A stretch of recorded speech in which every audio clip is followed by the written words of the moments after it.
mentioned, I'm Ramona Trevino, and I'm a former Planned Parenthood manager. And I feel beyond blessed to be marching in solidarity with all of you today in defense of all human life. St. Maximilian Kolbe, the great saint of Auschwitz, said, "The deadliest poison of our times is indifference." And that statement could not resonate more than it does today after 40 years of legalized abortion in this country. As we march today, we do so under the beautiful theme, Love Saves Lives. It's a perfect theme. It's a perfect theme because it's true. Love does save lives. But if I were to ask the question, what is the opposite of love? Many of you would reply, well, hate. However, the opposite of love is not hate. The opposite of love is indifference. It is this same indifference that St. Kolbe is referring to as the deadliest poison. You see, it was this same indifference that allowed me to facilitate abortions while working for the largest abortion provider in our country, Planned Parenthood. It is this same indifference that makes it possible for Planned Parenthood to perform over 300,000 abortions every year. And it is this same indifference, not love, that convinces our lawmakers to fund Planned Parenthood to the tune of $500 million in federal funding every year. There can be no room in one's heart for love when they're okay with the killing of innocent human beings in the womb. There's only room for indifference. And I know a thing or two about that. You see, though I personally didn't agree with abortion, and I personally wouldn't have had an abortion, while working for Planned Parenthood, I was perfectly okay with referring for abortions. I was perfectly okay with a woman's right to choose death for her baby because I didn't care. Her abortion didn't affect my life. Her abortion was her choice, not mine. She would be the one to live with the consequences of that abortion, not me. That was her problem. Her business, her choice, her so-called right. And that's the mentality I had while working there for 3 years while being the director of this clinic.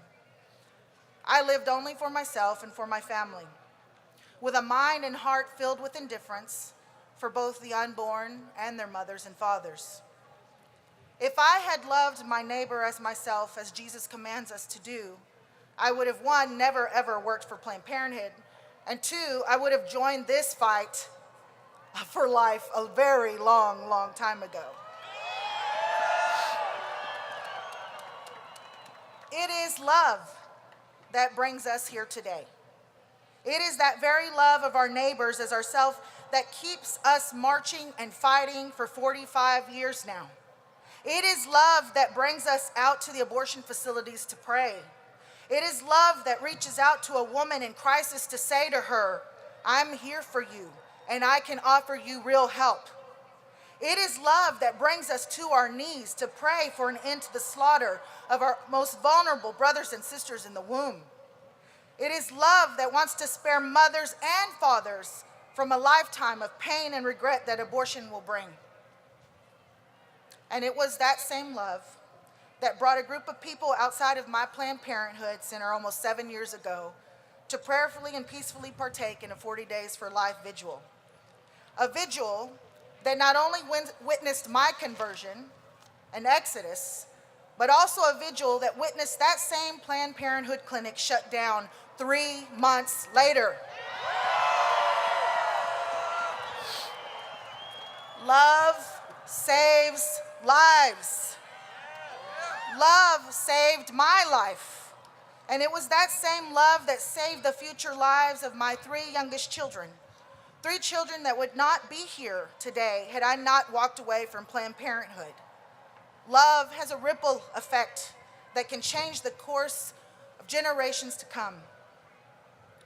When I walked away from Planned Parenthood almost 7 years ago, I did so believing and knowing with all my heart that Planned Parenthood's days were numbered, and they are numbered.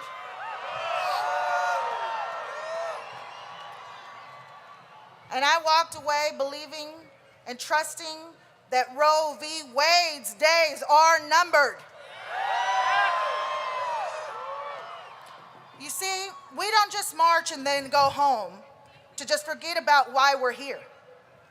No, we march to let everyone know, everyone, that as pro-lifers, we're not going anywhere.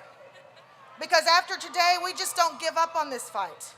We will continue day after day after day until Roe v. Wade is overturned and all human life is protected from conception to natural death.